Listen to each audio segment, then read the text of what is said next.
Hello అండి, అందరికీ welcome to Ratna recipes. ఈరోజు మన రత్న రెసిపీస్లో పాతకాలం పద్ధతిలో కుక్కర్ వాడకుండా పప్పు గోంగూర ఎలా చేయాలో చూద్దాం.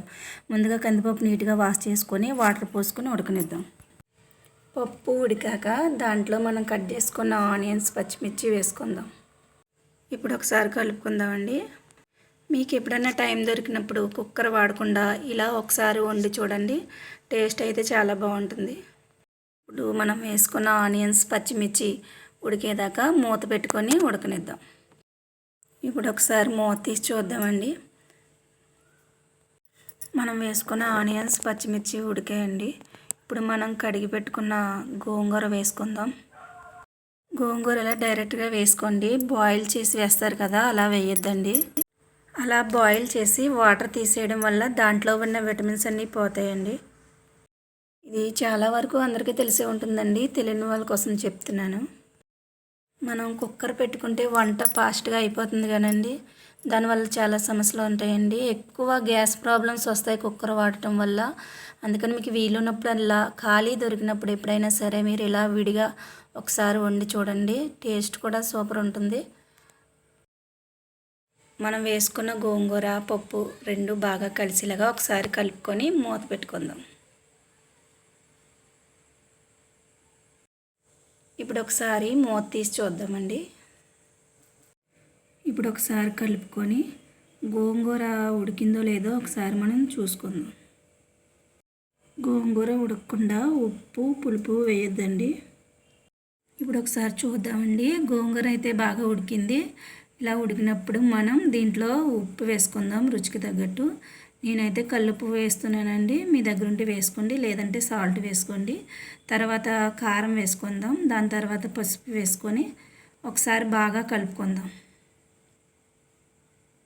అన్నీ కలిసేలాగా బాగా ఒకసారి కలుపుకొని దాంట్లో ఇప్పుడు మనం పులుపు వేసుకుందామండి. పులుపు మీ టేస్ట్కి తగ్గట్టు గోంగూరను బట్టి చూసుకొని వేసుకోండి.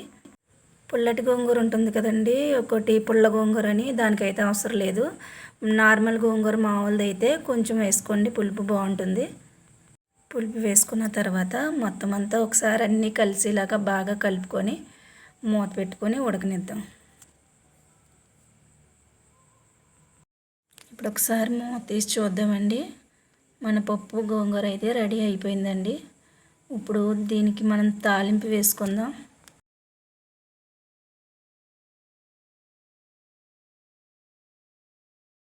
ఇప్పుడు మనం పప్పు తాలింపు కోసం మూకుడు పెట్టుకొని ఆయిల్ వేసుకుందామండి.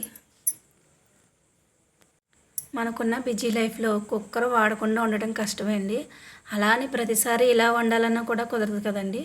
ఎప్పుడైనా ఒకసారి పిల్లలకి హాలిడేస్ ఇచ్చినప్పుడు అలా ఒకసారి ట్రై చేయండి, హెల్త్కి మంచిదని చెప్తున్నాను. ఆయిల్ వేడైందండి. ఆయిల్ వేడయ్యాక ఇప్పుడు మనం జీలకర్ర వేసుకుందాం. జీలకర్ర వేసుకున్న తర్వాత దాంట్లో ఇప్పుడు మనం కొంచెం మెంతులు, ఆవాలు వేసుకుందామండి. గోంగూర పప్పు అనే కాదు, ఏ పప్పు ఆకుకూర మీరు వండినా సరే కొంచెం మెంతులు, ఆవాలు వేసుకోండి. దాని టేస్ట్ అయితే, పప్పు టేస్ట్ అయితే చాలా బాగుంటుంది. ఇప్పుడు ఒకసారి రెండు బాగా వేగాక కలుపుకుందామండి, వేగేలాగా. తర్వాత ఇప్పుడు నెక్స్ట్ మనం దాంట్లో వెల్లుల్లిపాయలు వేసుకుందాం.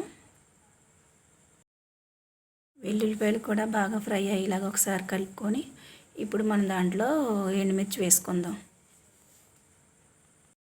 ఎండుమిర్చి వేసుకున్నాక కలుపుకొని లాస్ట్గా ఇప్పుడు మనం చివరిగా 2 రబ్బలు కరివేపాకు వేసుకుందామండి. ఈ తాలింపు అంతా కూడా మీడియం ఫ్లేమ్లో పెట్టి ఫ్రై చేసుకోండి.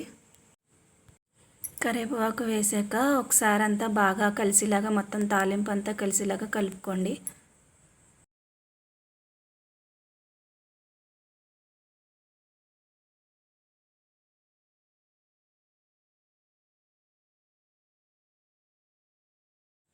చివరిగా కొంచెం కొత్తిమీర వేసుకోండి, మీ దగ్గర ఉంటే వేసుకోండి, లేదంటే లేదు.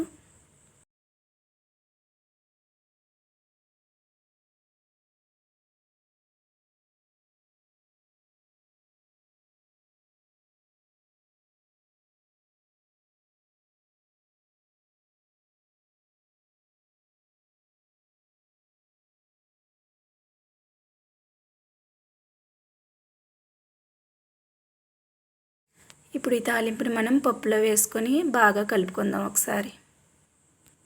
అంతేనండి, ఎంతో కమ్మగా ఉండే పప్పు గోంగూర రెడీ. ఈ వీడియో కనుక మీకు నచ్చినట్లయితే లైక్ చేయండి. అలాగే ఇలాంటి సింపుల్ రెసిపీస్ కోసం ఛానల్ సబ్స్క్రైబ్ చేసుకోండి. Thank you for watching.